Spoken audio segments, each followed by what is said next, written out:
All right, so first of all, let's check to see anybody not get that homework. Let's see. Got it. Get it. Got it. Good. Got it. Good.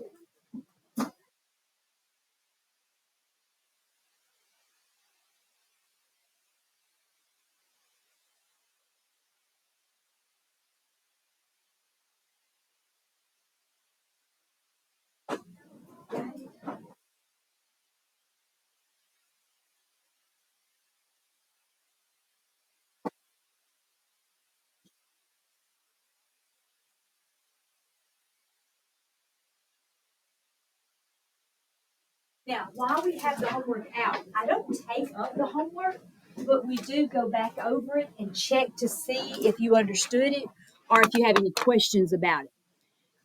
Gentry, did I give you a packet before we walked out? Be sure you. Oh, I put your name on it already for you. All right, so let's take a look at our homework. Did anybody have trouble with anything on the homework? Okay, we'll get to that. Gentry, what did you have trouble with?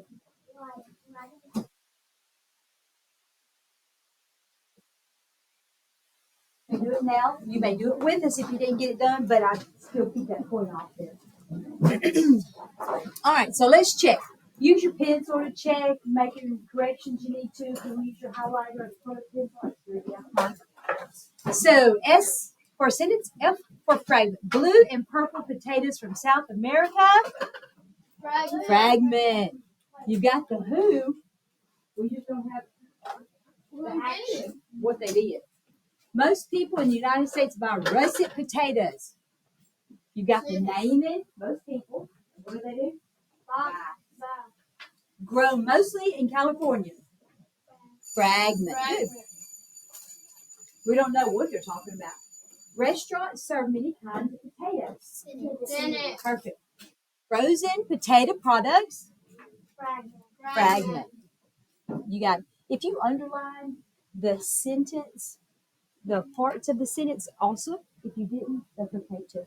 I do like to underline it unless I'm in a big hurry. It just kind of helps me see that there are two parts. Remember, we have the naming.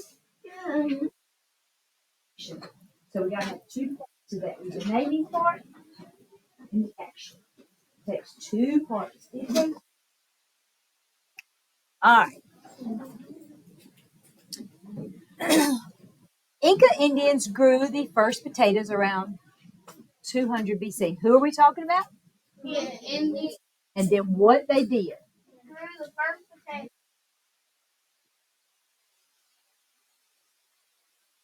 I got my door open. Okay, I'm gonna go. Potatoes came to Europe in 1500s. Potatoes. Potato.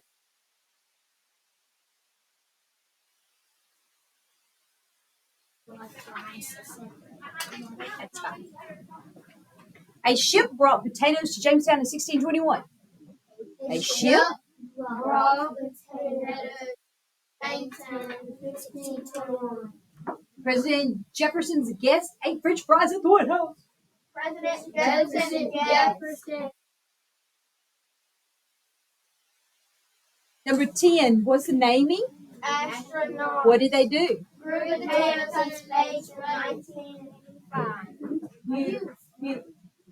Now, Estelle, how did you finish? Potato farms. What did you write? Potato farms grow potatoes. Perfect. All right, great. And what did you finish? I have a question. Because how do you grow potatoes in space if there's no air? Okay, great. Potatoes. Ooh, I like that. All right, now let's take a look at the bottom. Harper, what did excuse me, Harper, what did you say for 13? Blank. Eat potatoes every day. My family eats potatoes. My family. Very, very good. Gentry, what'd you add for 14? Mashed potatoes. I like that. Carter, what'd you do for 15?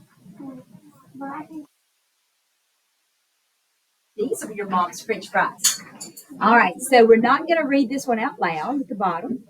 Let's move to the back, and it was same thing. pretty simple. We were pretty groovy on that. So, what?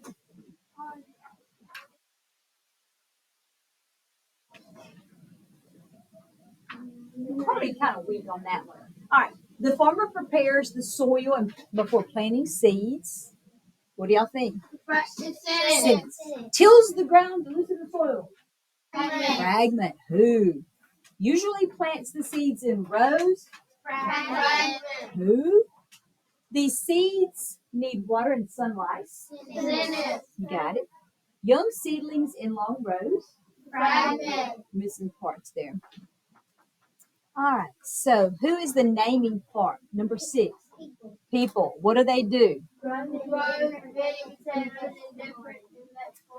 Number 7. Naming. Green beans grow on vines.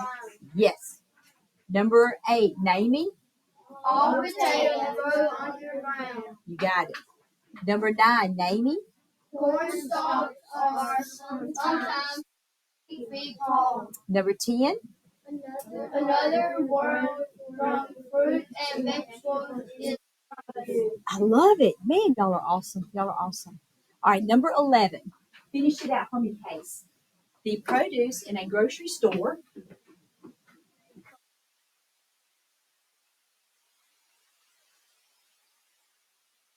Number 11. The produce in a grocery store.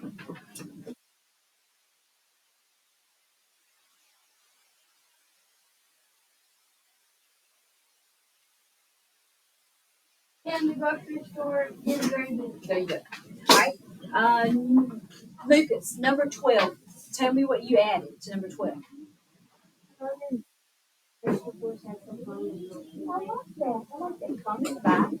It's an understood you coming by. I love that. Good thinking. Okay, I don't take that up. We will, when class is over, it'll go back in your binder, but not right now. This time it goes to the side, so we can put it all up at one time. All right, open up your packet. Oopsie, didn't mean to do that. Open up your packet. There we go. And you're going to see 4 types of seeds. Hey, 4 just reminded me something. 4 and 4. What are we going to be tested on Friday? 4 and 4 makes 8. What is that called? The part of speech. Yeah.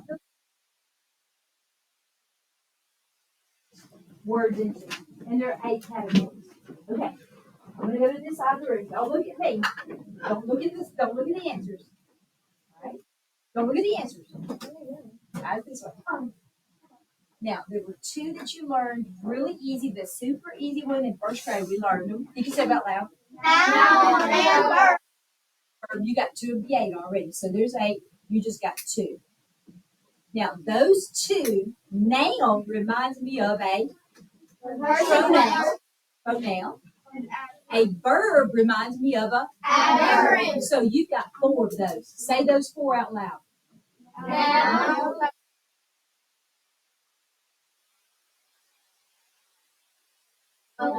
They don't.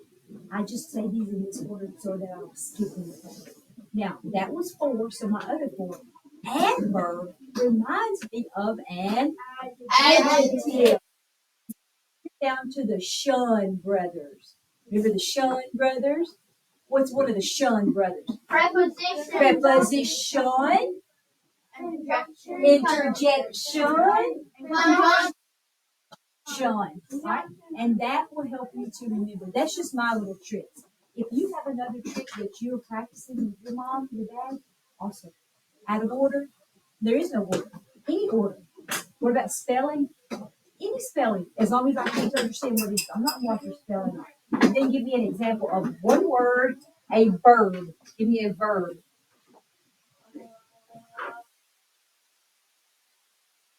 Verb. Grow. Give me a verb. right. No. Oh yes, I'm sorry. Give me a noun. I was like, noun. Okay. Mom, you're good. What you got? A noun? Yeah. What? No. So today, here's our 4. Another 4. Yes, Ginger?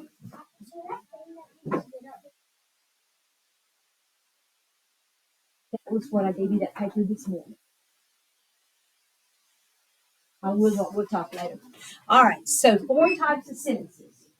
I think that you had these last year, so it might be a review, but sometimes you kind of get sleepy on this in the summer and you forget, so let's go back over them real good. So one type of sentence that I love is my favorite type of sentence.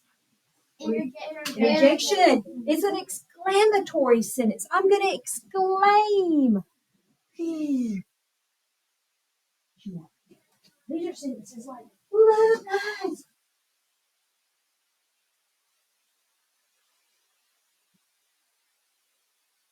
Gentry, slide. Hey, grab the sister.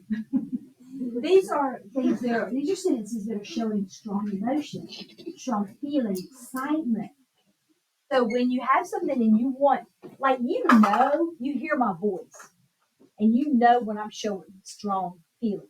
But when you're reading, do you hear a voice now? Like you're silently reading, not your teacher's reading. You're silently reading. Do you hear a voice? So the author has to draw that exclamation mark so you know to read it. Oh, now there are a couple that like you may read it with a strong feeling, but you may not. There are a couple that I will give you a little wiggle room on that I won't be too strict on. But some of them we're going to be totally strict on. I'll show you more as we get there. So an exclamatory sentence is going to have an exclamation, show strong excitement and emotion. Then you're going to have a questioning. It's an interrogative. Interrogative. And an interrogative is going to ask questions. And it, of course, will have a question mark. Those two are pretty easy because they're different. You have a question mark, that exclamation mark. Then we're going to come to the last two, and they both have a period. It's going to be like a bossy sentence. It's kind of like mama has told you something, or daddy, or teacher, or even a friend. It's kind of, it may not mean to be ugly bossy, but they're telling you something. Tie your shoes. Is that kind of a bossy sentence? Tie your shoes. Mm-hmm. Please do your test. Do your homework. Hey, go brush your teeth. Those things like that. Don't forget, get your backpack. Bossy sentences, they're going to end in a period, and it's going to be an imperative. Like telling you to do something, even if you ask them please, but you're still kind of commanding somebody. Chum Patrick, close that door. That's a command, and it's going to be a period, and it's going to be an imperative. Now, there are other sentences that are just telling. I'm just sharing. It's a beautiful day. Period. Declarative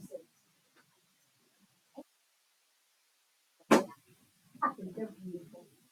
Period. It's declarative. You've got on red shoes. I'm declaring. Carter is my friend. I'm just telling you something. I'm just imparting information. Teachers use a declarative a lot because we're telling you things. And then sometimes teachers will use an imperative. Put your name on your paper. Study. Do your homework. So we're going to roll through this and we're going to see if we can label the sentences either declarative, interrogative, imperative, or exclamatory. So the beginning, if you would like a declarative, what do we put at the end of a declarative? Period. So if you want to put that above that, just try to help you to remember. Interrogative. Imperative. What? Exclamation. No. Imperative. Oh, period. Period. And actually, like, draw mom's head over there. All right, and then exclamatory. Exclamation point. Yeah. You don't have to write the whole word. We're going to write the abbreviation. Listen. All right, number one. When does the program start? Question mark. Question mark. Can we say it out loud or we have to write it? Oh, we have to write it. But you can say it out loud, but we do need to write it. So when does it start? You're asking. You have a question mark. And an asking is an interrogative. Now listen to the way we say this one.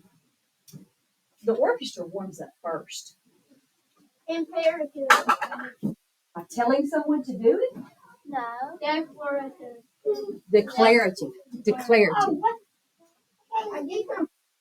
I know, they do get a little confusing. The declarative is imparting information. I declare. I just tell you. The orchestra warms up first. It may even be the answer to a question. Who warms up first? The orchestra warms up first. Doctor. Question mark. Question mark. Interrogative. That's right. Where do you want to say? It is hard to say. You're right. Yeah.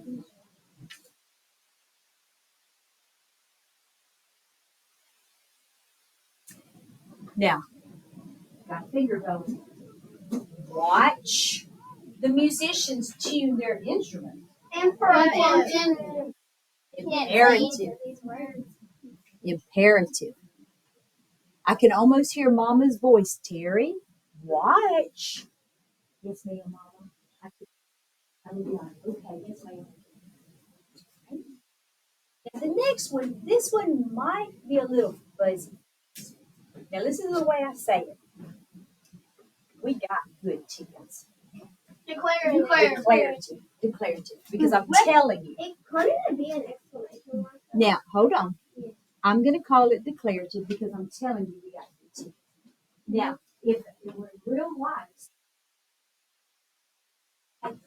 we got good. So, if you're on a test, one or two on the test eventually, and if you put exclamation mark or you put a period, I would say it. Now, if there's some that you know and you put the wrong thing, I'm marking it wrong. You can't put a question mark on a period and a period. But there's a couple of times that that's a wiggle room. Yes, ma'am. Ooh, not lunch, not lunch. Hold on. Let's see. My timer did not go off. Yes, it is. Okay, but on that. We're going to roll very quick to do this next one. Wait to clap until you hear the end. Imperative. Imperative. That's Mama's voice. Can we finish this at Hold on. The program was wonderful, but listen to the way I say it. The program was wonderful. Exclamation point. Now, tonight, you will have a homework sheet. It's one-sided. It is one-sided. You highlight homework, and as soon as you get that highlighted, back up because I have run us over 2 minutes. So, and with all of your things, back science into science, and English into English. Leave the science books on the table for the next class. And when you're ready, you may walk to Miss Longoria. She is ready for you. So what I do is like not work.